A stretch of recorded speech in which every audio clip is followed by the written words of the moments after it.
만나서 반갑습니다. 저는 허윤기 목사입니다. 제가 신학교 다닐 때 목사 이력에 5줄이 넘어가면 2단이라고 했는데 저는 한 12단 정도 되는 것 같아요. 일단 오늘 말씀을 전하러 우리 같이 한번 말씀을 보시도록 하겠습니다. 오늘 우리 같이 보실 말씀은 요한복음 13장 말씀입니다. 자, 앞에 있는데요. 우리 한번 13장 34절부터 36절인데 우리 같이 한 목소리를 한번 읽어보도록 하겠습니다. 여기 앞에 보고 같이 읽을게요. 자, 시작!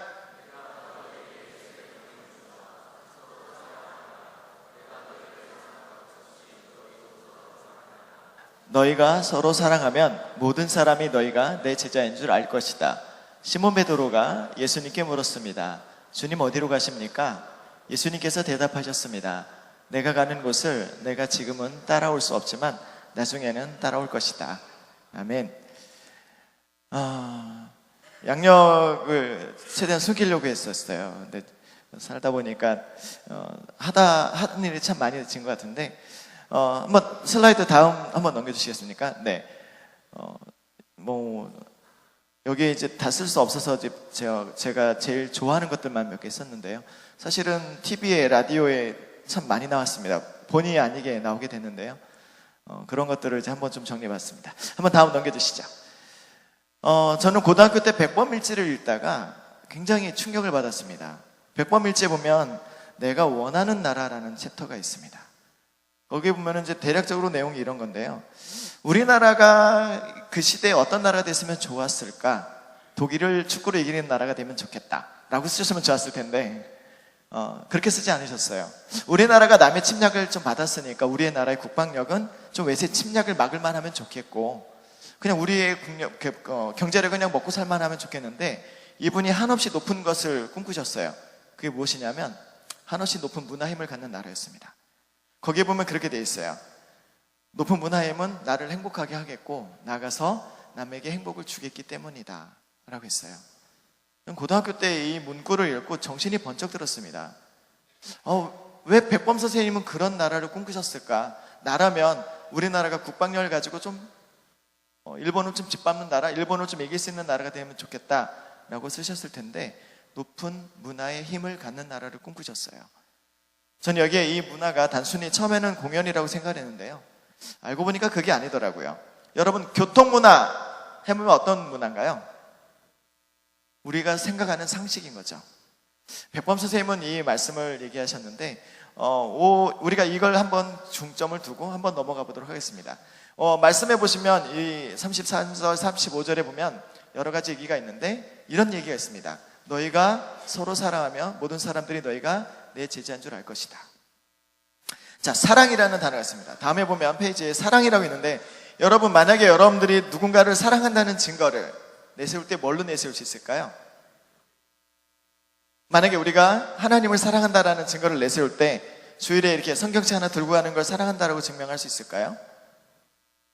어느 날 저는 문득 소극장 연극이 있다라는 걸 알게 됐어요. 그래서 이렇게 돌아다니는데 제가 어제 여러분들의 모습을 글로벌 선전학교는 처음 왔거든요. 문경에 처음 왔는데 어제 여러분들의 사진들 제가 몇 장 도착을 했습니다. 여러분들의 모습을 보니까 서로 사랑하는 것들이 좀 보였거든요. 자기 얼굴 있죠. 어제 여기 보니까 기도하시는 분들이 있어서 몰래 찍었고요. 또 태권도장 가서 찍었는데 저 둘은 누구죠? 이렇게 깜찍이 부위했던 친구 2명 누구죠? 한번 손 들어봐요. 오늘 안 나요? 네. 혼자 창피하면 여러분들의 몫으로 두고 박근호 목사님하고 둘이 똑같은 얘기를 했어요. 이 학교의 학생들은 참 행복해 보인다 라고 했어요. 여러분들의 표정에서 그 행복들이 막 느껴났거든요. 어떤 학생은 지금 영육 간에 갈등하면서 행복을 느끼고 있는 학생도 있고요. 네. 자, 다음에 캠퍼스 모습도 몇 장 담아봤어요. 너무 예쁘더라고요, 캠퍼스가요. 참고로 말하지만 사진은 정직하지 않아요. 사진은 언제든지 가공을 할 수도 있고요, 왜곡을 할 수도 있어요. 근데 세상을 보는 눈을 제가 제 마음대로 오려낼 수 있다는 게 사진이 참 매력인 것 같아요. 저는 사진을 배우지 않았어요. 저는 오롯이 신학만 했어요. 학부, 신대원, THM 마치고 학교 신학연구소에서 연구원으로 일하고 한 5년 놀다가 박사를 갔어요. 신약학으로 갔는데 요한계시록의 서사적 기독론으로 박사 논문을 썼어요. 근데 사진은 우리 아이들을 찍어주려고 시작을 했던 거죠. 근데 우연찮게 대전에서 소극장을 이제 알게 돼서 이제 블로그에 소개를 해드리기 시작했어요. 근데 소극장에 있는 분들이 겨울에 난로 앞에 앉아서 이렇게 난로를 손을 째면서 대본을 읽는 거예요. 근데 그때 저도 돈 못 버는 이렇게 가난한 목사인데 그분들을 보면서 괜히 애잔해서 제가 그렇게 말씀을 드렸어요. 연극을 무대에 올리시면 제가 좀 촬영을 해드리겠습니다. 그리고 잊어버렸어요. 한 석 달이 지났는데 전화가 왔어요. 우리가 연극을 올렸어요. 와서 좀 도와주세요. 그래서 그 연극을 찍기 시작했습니다. 그러다 보니까 다른 극단에서 왜 거기만 찍어주세요. 우리도 찍어주세요. 라고 해서 대전의 모든 극단을 돌아다니기 시작했어요. 그래서 찍은 사진들이 이렇게 있습니다. 혹시 여러분 스타킹에 나왔던 팔꿈치 피아니스트 최혜연을 아시나요? 오른 손목이 잘렸습니다. 3살 때 잘렸는데요. 정육점 하는 아버지 집에 실수로 거기 썰는데 손이 이렇게 빨려 들어간 거예요. 손이 잘렸어요. 잘 보이시나요? 오른손에 손이 없어요. 근데 얘는 그때부터 꿈이 피아니스트였어요. 저는 혜연이를 중3 때 처음 만났어요.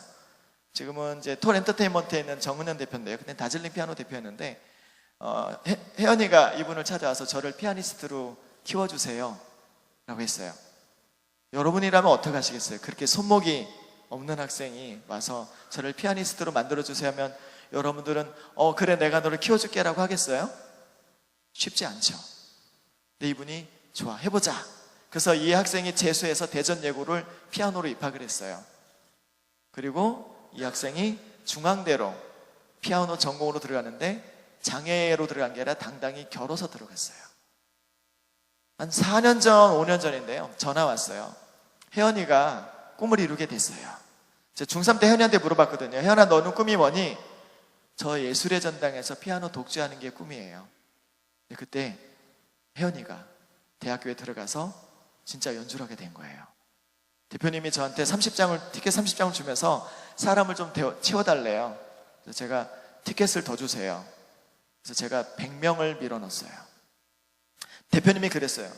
돈을 벌고 싶은 게 아니라 혜연이의 꿈이 이루어지는 자리에 많은 사람들이 와서 축복해 줬으면 좋겠어요. 그래서 그때 혜연이의 독주의 장면을 찍어줬어요. 아까 그 사진에서 보셨겠지만 혜연이가 그 전까지는 손을 내밀지 않았어요. 긴 블라우스로 연주를 했어요. 근데 이때 처음으로 자기 손을 공공장소에서 내놓고 연주를 했던 거죠. 그 뒤에 여러 가지 사진들도 있는데요. 그 아래에 있는 파란색 장면은 뮤지컬 페트로스입니다. 대전 예술의 전당에 종교색이 있는 작품이 올라갈 수가 없는데요. 유일하게 올라갔던 작품이 페트로스였습니다. 베드로 얘기죠. 제목을 제가 지어드렸어요. 다음 한번 보실까요? MBC 라디오를 하면서 제국의 아이들도 만나고요. 송중기도 만나고요. 그 다음에 그 장항준 감독, 무한도전의 무한상사를 감독했던 장항준 감독도 만나고요. 윤도현 씨, 그 다음에 K-윌. 근데 K-윌이 저는 그때 이렇게 유명한지도 몰랐어요. 가까이서 보면 정말 안 생겼어요. 근데 노래를 정말 잘하더라고요. 송중기 같은 경우는 남자에게 예쁘다라는 표현을 써도 되겠죠. 네. 제국의 아이들하고 같이 방송을 했어요. 라디오 방송에 제 코너에 와서 이제 같이 방송을 하고 녹음을 하고 이제 돌려보냈는데 제 옆에 임시완이가 있는데 전 그때 임시완이를 몰랐어요. 저는 광희 씨밖에 몰랐죠. 광희 씨가 아까 그 사진에 있었나요? 없었나요? 자세히 안 봤죠? 없어요. 화장실에 비비크림 바르러 갔어요. 이 사람들은 제가 목사라는 걸 뒤늦게 알게 됐죠. 다음 한번 봅시다. 여기 보시면 주님 어디로 가십니까? 라는 질문이 있습니다. 모든 사람들은 졸업을 하면 어디론가 가게 돼 있어요. 저도 신학교를 졸업하고 교회에서 사역을 하기 시작을 했는데요. 박사라는 걸 너무 하고 싶었어요. 신학이 너무 재미있었어요. 예수님의 얘기가 너무 재미있었고. 근데 여기서 우리가 주님 어디로 가십니까? 라는 질문을 갖게 됩니다. 오늘 우리가 본 말씀의 제목은 꾸어 바디스입니다. 이 라틴어거든요. 꾸어 바디스 도미네, 주님 어디로 가십니까? 라는 뜻인데요. 여기서 주님 어디로 가십니까? 헬라어로는 큐리에 퓨 히파게이스, 주님 어디로 가시죠? 주님 당신은 지금 어디로 가는 거예요? 라고 물어보는 겁니다. 여기 있는 사진이 제가 지구 인류 현안 사진전에서 인류의 부분 1등을 했던 사진인데요. 이 사진의 제목은 이렇습니다. 절망은 희망을 이기지 못합니다. 이 사진 말고 저는 이제 최우수상이었고 그 위에 대상이 있었는데 EBS에서 저를 인터뷰를 해갔어요. 저한테 오길래 저는 대상이 아니고 저분이 대상이에요 라고 했는데 PD님이 우리 작가는 이 사진 작가 인터뷰 따오라고 시켰다고. 소망공동체를 2003년부터 봉사를 가고 있습니다. 벌써 지금 15년이 됐는데요. 소망공동체가 여름 캠프를 가는 날 사진을 찍어달라고 해서 가서 찍어준 거예요. 아직도 저는 이 사진이 참 좋습니다. 이 사진을 볼 때마다 절망은 희망이지 못한다라는 말을 하는데요. 어떤 가고 있는 방향성을 얘기하고 있습니다. 근데 한번 이 말씀을 다시가 되짚어 보면 이런 겁니다. 주님, 저와 있으셔야지 지금 어디로 가시는 거예요? 내 옆에 있으셔야죠. 최초의 성전을 만들었을 때 솔로몬의 성전에서 주님 이곳에서 계셔 주십시오. 우리가 이곳에서 주님을 만나겠습니다. 그걸 다시 바꿔 말해보면 우리는 주님을 여기서 만날 테니까 밖에서는 내 마음대로 살 테니까 여기서만 계셔 주세요 라는 뜻인 거죠. 다음 한번 넘겨봅시다. 근데 우리가 갖고 있는 딜레마가 하나 생겨요. 나가야 될 때 우리는 어떤 사람으로 나가야 될까? 정체성을 갖게 됩니다. 저는 교회 밖에서 사람들에게 사진 작가라고 불려지지만 사실은 저는 목사였습니다. 대전에서 있는 저한테 사진을 찍혔던 예술인들이 저한테 이렇게 붙여줬어요. 사진 찍는 기자 목사. 왜냐하면 대전시 블로그 기자단을 제가 만들었거든요. 그래서 블로그 기자로 사람들이 알고 있었는데요. 7년간 대전의 소극장 연극, 오페라, 뮤지컬, 발레를 찍다 보니까 대전에서 인물 기네스를 모집한다고 그러는데 어떤 사람이 저를 추천한 거예요. 그래서 유니크 부분에 선정이 됐습니다. 대전 기네스에 뽑혔는데요. 사진 찍는 기자 목사라는 타이틀로 된 거죠. 돈은 안 주더라고요. 상금도 없었어요. 근데 저는 굉장히 행복했어요. 왜냐하면 교회 밖에서 목사가 사람들에게 무엇인가 하나로 인정받을 수 있다는 건 참 의미 있는 게 아닐까라는 생각을 해봤습니다. 다음 한번 넘겨보시죠. 근데 아까 우리 구용훈 목사님께서 말씀하셨던 것처럼 예술인들이, 교회 안 다니는 예술인들이 저한테 예술인들을 위한 목사라고 호칭을 해줬습니다. 제가 이제 대전의 예술의전당 기획공연 사진 작가인데요. 이런 일이 벌어집니다. 예술의전당에서 공연하는 사람들을 리허설 때 제가 사진을 찍거든요. 본 공연도 찍고. 근데 어느 순간인가 제가 목사라는 걸 아는 사람들이 저한테 와서 그래요. 목사님이라고 들었는데요. 우리 공연 전에 7시 반에 공연을 시작하는데 7시에 저희 출연자 대기실 몇 호에 있을 테니까 와서 저희 기도해 주세요. 그래서 이분들을 기도해 주기 시작했습니다. 아까 보여드렸던 사진이 바로 공연 전에 배우들을 모아놓고 기도했던 사진입니다. 한번 잠깐 보여주시겠어요? 네, 오페라 코시판투 때 할 때 촬영해드렸던 거고, 하나는 뭐였더라? 하여튼 굉장히 많은 예술인들이 나오는 거였는데 공연 전에 뒤에서 기도를 해드리는 거죠. 근데 생각해 보시겠습니까? 목사가 예술현장에서 사진을 찍고 있는데 기도를 해드리고 난 다음에 저한테 딜레마가 오는 거예요. 계속 이렇게 사진을 찍어도 될까?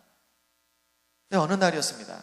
오페라 피가로의 결혼을 이제 촬영하고 공연 전에 기도해드리고 거기서 케루비노 역을 맡았던 분인데요. 다른 오페라에서 저를 보고 찾아오신 거예요. 막 보더니 뒤에서 뛰어와요. 목사님 저 모르시겠어요? 그래서 누구지? 막 한참 고민을 했는데 얘기를 하더라고요. 오페라 피가로의 결혼에서 코치판투 때 케루비노 역을 했던 사람인데요. 저도 큰 교회에서 솔리스트로 있어요. 근데 담임 목사님을 출연자 대기실로 모시고 싶어도 들어올 수가 없어요. 왜냐하면 제한을 하거든요. 그리고 그곳에서 기도해 주는 사람도 없는데 목사님, 제 삶의 현장에서 목사님이 제 담임 목사 같았어요. 저는 그 말에 제 사역의 모든 방향이 송두리째 바뀌었습니다. 그래서 교회 밖에서 예술 현장에서 이 사람들을 위해서 기도해 주기 시작했어요. 우리 친하게 지낸 선배 목사님이 있는데 저한테 이렇게 얘기하시더라고요. 너는 목사계에 블루 오션을 개척했다. 그래서 그게 무슨 말이에요? 했더니 누구도 할 수 없고 아무나 할 수 없는 일을 하고 있다. 저는 교회 안에 우리 동기들한테도 그러는데요. 나는 너희들이 나를 동종 경쟁자로 안 봤으면 좋겠다. 너희들은 교회 안을 해. 나는 교회 밖을 할게. 그리고 너희들은 교회 안에서 필요하면 나를 써다가 써. 내가 사람들을 넣어줄게. 연주자들을 밀어 넣어줄게. 이렇게 했어요. 우린 누구나 경쟁을 하고 삽니다. 그렇죠? 여러분 옆에 있는 친구들이 경쟁자로 보이십니까? 아니요, 그렇지 않아요. 우리의 동역자거든요. 근데 그릇이 작아지기 시작하면 싸우기 시작합니다. 내 것이 무엇인가 뺏길 것 같아서. 저는 그런 경쟁이 싫었습니다. 그래서 남들이 하지 않는 것을 손을 대기 시작했어요. 다음 한번 넘겨주시죠. 목사가 사진전을 하게 됐습니다. 작년 이맘때 끝났는데요. 7년 동안 찍었던 286편의 사진을 모아보니까 너무 아쉬운 거예요. 근데 대전의 한 극단이 저를 몰래 한 포털에 스토리 펀딩을 지원을 했어요. 근데 떨어졌어요, 지원 자체가. 그래서 그분들이 저한테 와서 목사님 몰래 사진전 하려고 펀딩했는데 거절당해서 너무 속상해요. 그래서 제가 그분들한테 그러면 제가 혼자 하겠습니다. 7년 동안 찍었던 286편의 작품 리스트를 블로그에 올리고요. 주변의 친한 분들한테 알려가지고 제가 이런 사진전을 하려는데 액자 얼마면 될까요? 도로가 얼마면 될까요? 전시 공간 얼마면 될까요? 해서 400만 원을 예산을 잡았습니다. 나중에 알고 보니까 이분들이 다 반값도 안 되는 돈으로 저한테 얘기하셨던 거예요. 좋은 일이라고 동참해 주신 거죠.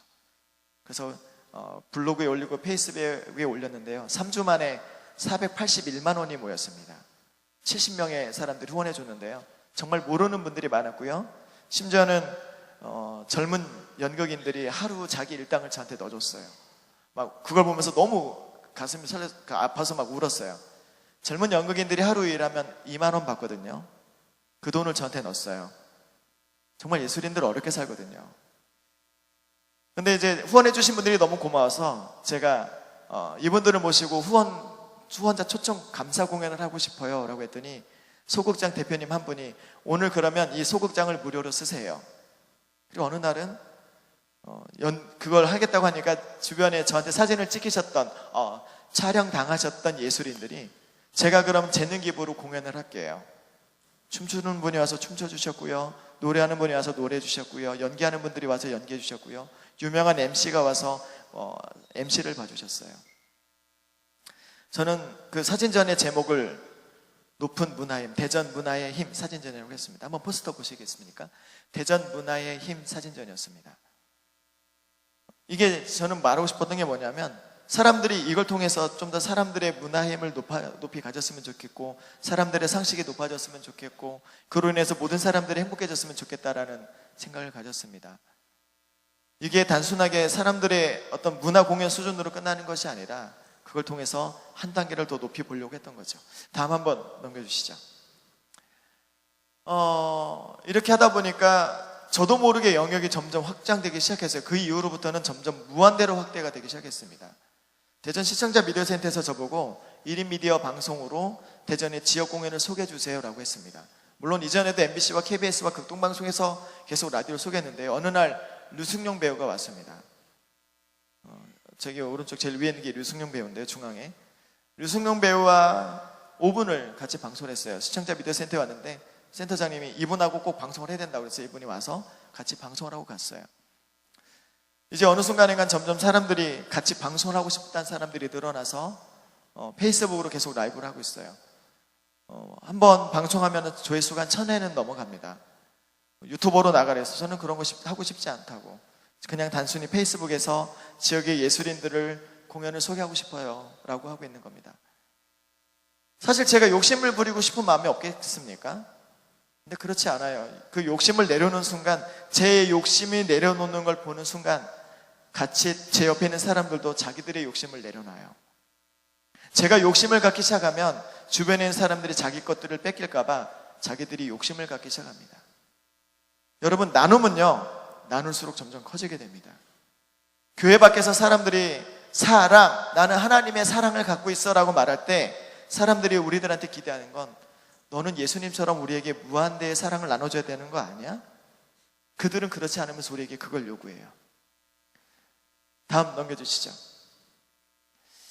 제가 이렇게 사니까 사람들이 저한테 이렇게 얘기해요. 너는 근본이 없으니까 이렇게 엉뚱한 목사로 사는 거 아니야? 라고 말을 해요. 네, 아니요. 사실 여러분 근본이 없지는 않습니다. 다음 한번 넘겨주시겠어요? 저희 집이 4대째 목사 집안입니다. 네, 저희 할아버지가 1928년도에 신학교 가셨을 때 찍은 사진입니다. 이렇게 막 우아하는데요. 보통 끼가 격대로 나타난대요. 제가 할아버지의 끼를 물려받았고요. 저희 아들은 제 아버지의 끼를 물려받은 것 같습니다. 격대 연구소 전영철 소장님 계신데 저한테 그러더라고요. 목사님은 할아버지의 피를 물려받으셨어요. 저희 할아버지가 1928년도에 신학교를 가셨을 때 찍은 사진인데요. 다음 한번 넘겨주시죠. 1931년 6월 27일 첫 번째 목회지에서 찍은 사진입니다. 지금 사진을 보시면 알겠지만 사진의 질이 굉장히 좋습니다. 저희 할아버지가 신학교를 가시기 전에 동아일보 사진기자를 하셨대요. 여기는 경북 사부동이라는 곳입니다. 이 동네는 57가구가 살았는데 할아버지가 가셔서 56가구가 예수를 믿게 된 곳이죠. 다음 사진 한번 넘겨주시죠. 경북 포항에서 찍었던 소년 청소단원 사진입니다. 36년이죠. 이곳은 저희 할아버지께서 목회를 하러 가시기 전에 전임 목회자가 여자 문제로 인해서 교회가 다 풍지박산이 났습니다. 갔더니 교인이 3명 있더래요. 저희 할아버지께서 가셔서 할 수 있는 게 없어서 동네 소년들을 모아서 청소를 하기 시작했습니다. 36년이면 일제강점기 시대예요. 일제의 수탈이 최고점에 달했을 때입니다. 근데 저희 할아버지께서는 동네 아이들을 모아놓고 어떤 학생에게는 나팔을 주고 빗자루와 청소와 삽을 주고 우리는 청소를 하자. 그 나팔 부는 학생한테 그랬대요. 너는 우리가 청소를 하면 나팔을 불어라. 그래서 아이들이 청소를 하면 뿌 나팔이 울리는 거예요. 동네 사람들이 비웃었대요. 저러다 말겠지. 1년이 지나고 2년이 지나고 3년이 지났습니다. 1년 반이 지났을 때인데요. 283명의 회개자가 교회로 돌아왔습니다. 이게 구세군 기록에 남은 게 아니라 일본 총독부 기록에 있는 겁니다. 교인이 3명이었는데요. 그냥 단순하게 매일같이 동네 주변을 청소하니까 283명의 사람들이 회개하고 교회로 돌아왔다는 거예요. 왜 그랬을까요? 전도를 했을까요? 아니었어요. 단순히 교회가 세상 속에서 해야 될 일들을 묵묵히 해나갔던 것 뿐이에요. 그리고 나팔을 통해서 사람들이 우리가 청소하고 있음을 알렸을 뿐이고요. 그리고 그 동네가 점점 깨끗해지기 시작한 겁니다. 다음 넘겨주시죠. 1956년 사진인데요. 저희 할아버지께서는 대전에 있는 해생원의 원장으로 계셨습니다. 서울의 해생원의 원장으로 계실 때 전쟁이 났었고요. 190 몇 명의 학생들을 전부 데리고 제주도로 피난을 갑니다. 그리고 제주도에서 제주 후생학원을 만들고요. 전쟁이 끝나고 대전에 후생학원으로 나서 원장이 되셨습니다. 해생원 원장이 되셨는데 이때 이 사진에 있는 분이 누군지 모르겠어요. 이 사진 중에 있는 한 분이 60년 만에 저희 아버님한테 전화를 거셨습니다. 할아버님한테 받은 은혜가 너무 많은데 이제 내가 좀 갚아야겠다. 그래서 60년 만에 저희 아버님한테 차를 하나 사주셨습니다. 말리부입니다. 그래서 저희가 그 차를 타고 다니기 시작했습니다. 이거를 페이스북에 블로그에 올렸는데요. 어떤 선생님께서 그러셨습니다. 교회를 안 다니는 분이거든요. 목사님, 쌓은 선은 사라지지 않는군요. 저는 그 말에 전율이 났습니다. 소름이 막 돋았습니다. 생각해 보세요. 저희 할아버지 때 쌓은 덕이 저희 아버지 때를 통해서 저한테 왔어요. 우리는 이런 생각을 갖고 있어요. 내가 지금 선을 행했으면 바로 내 때 뭔가 돌아왔으면 좋겠는 거예요. 전도를 하면 바로 내 때 열매가 맺혀지시면 좋겠는 거예요. 근데 그렇지 않아요. 하나님은 그렇게 일하시지 않으세요. 정말 내 생각대로 절대 하지 않으세요. 전혀 예상치 못한 때, 아무도 생각지 못했던 때 그게 오더라고요. 다음 한번 넘겨주시죠. 저는 박사학위를 받고 대학에서 현대인과 성서를 가르치기 시작했습니다. 이 과목은요, 한번 넘겨주세요. 교회를 다니지 않는 학생들이 필수로 들어야 되는 3학점 과목이에요. 교양필수 3학점, 대학에서 교양필수 3학점은 굉장히 큰 겁니다. 교회를 다니지 않는 학생들이요, 이 수업을 들으러 오는데요, 개강초가 되면 지금 여러분들의 눈동자 같습니다. 내가 이걸 왜 해야 돼?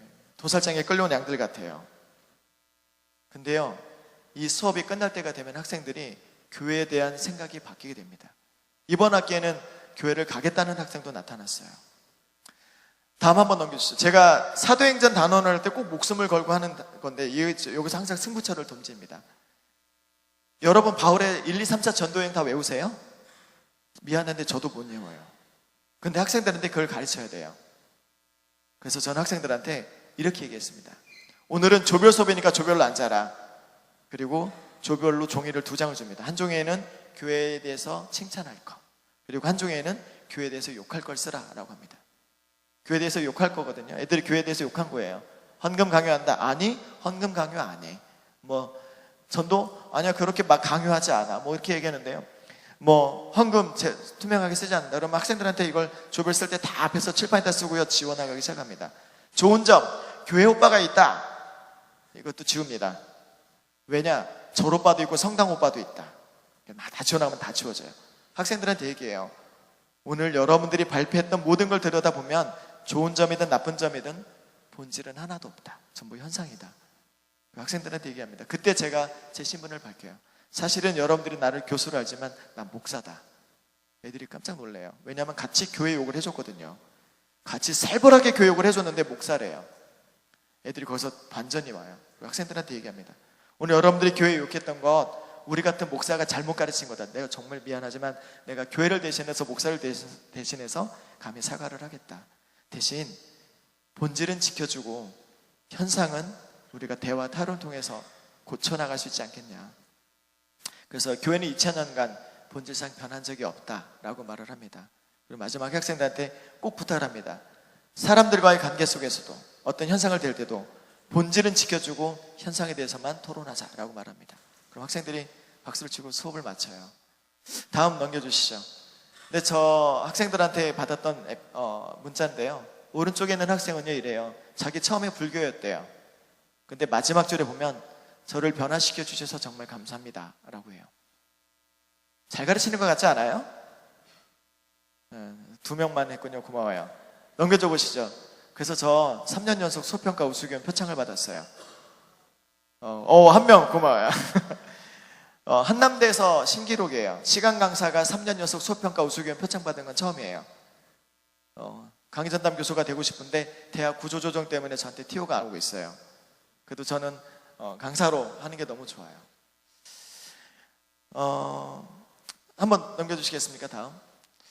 백범 김우 선생님이 손양호 목사님을 어느 날 부릅니다. 선생님, 우리 민족학교 오셔서 설교를 한번 해주세요. 강의를 해주세요. 그래서 손양호 목사님 아시죠? 누군지?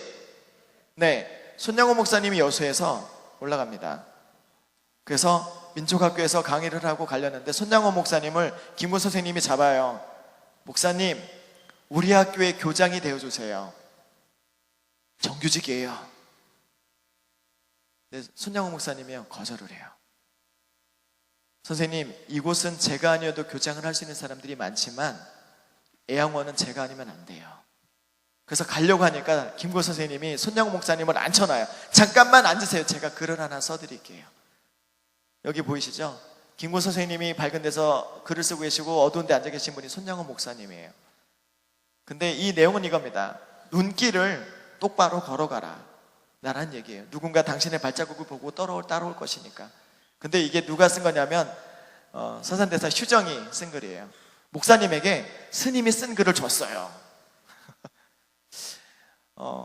제가 사진을 찍기 시작하고 재능 기부한 지 3년째 됐을 때 고민이 왔습니다. 선배 목사님이 저한테 블루오션이라고 했을 때 그분이 저한테 그런 얘기를 했어요.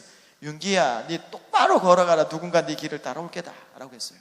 그 구수한 경상도 사투리인데요. 저는 누군가 제 길을 따를 거라고 한 번도 생각해 본 적이 없어요. 저는 그냥 제가 지금 하고 있는 일들이 되게 큰 것 같아 보이지만 사실은 저는 정말 재미있어서 했어요. 장항준 감독을 만나서 잠깐 얘기를 나누는데요. 그 무한상사 찍었던 장항준 감독하고 저하고 얘기를 하는데 장항준 감독이 저한테 그래요. 목사님, 저랑 똑같은 과예요. 그래서 왜요? 했더니 우리 같이 재미로 사는 사람 같아요. 저 정말 재밌게 살거든요. 강의도 재밌어 하고요. 이렇게 설교하는 것도 너무 재밌어요. 뭐든지 재밌어서 하는 거였거든요. 근데 어느 순간 그게 저한테 다른 사람들이 제가 롤모델이 될 거라고 한 번도 해본 적이 없었어요. 근데 저를 롤모델로 삼는 사람들이 생겨나기 시작해서 그래서 저 정말 두려워요. 다음 넘겨주시죠. 여태까지 우리가 보면 주님 어디로 가십니까? 꾸어바디스 도미네 큐리에 퓨 히파게이스라고 하는데요. 이 질문을 저는 이렇게 바꿔보고 싶어요. 한번 넘겨주시죠. 주님, 제가 어디로 가야 되죠? 큐리에 퓨 히파고 오메가가 붙으면 내가 가는 거거든요. 큐리에 퓨 힙하고 주님, 제가 이제 어디로 가야 되죠? 주님 어디로 가십니까가 아니라 사실은 이제 우리가 주님을 대신해서 나가야 되는 위치인 거예요. 여러분 여기서 평생 살 거 아니잖아요. 졸업해서 나가서 여러분들이 가야 될 곳 가야 되는데 거기서 이제 여러분들이 고민하셔야 돼요. 내가 세상 속에서 하나님의 사람을 어떻게 살아낼 건지, 하나님이 나에게 주신 꿈을 가지고 어떻게 살아낼 건지, 하나님이 나에게 좋아하는 걸 주셨으면 그걸 가지고 어떻게 사람들에게 나눠줄 건지를 고민하셔야 돼요. 다른 사람들과 경쟁하지 마시고요. 사실은 내 자신과 경쟁해야 돼요. 게으르고 나태해지고 싶었을 때 여러분들이 스스로 싸워 이기셔야 돼요. 주님, 이제 제가 어디로 가야 되죠? 오늘 우리가 이 질문을 갖고 이 예배당을 나갔으면 좋겠어요. 어디로 가야 될까요, 주님? 저에게 길을 보여주세요. 그 길을 따라가겠습니다.